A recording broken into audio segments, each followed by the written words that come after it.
Hindi ano yan, tumatakbo na ano. Sinasalubong ang asawa ko.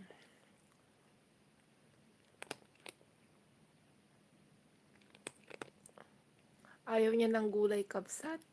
Inano ko na, anong pangalan nun?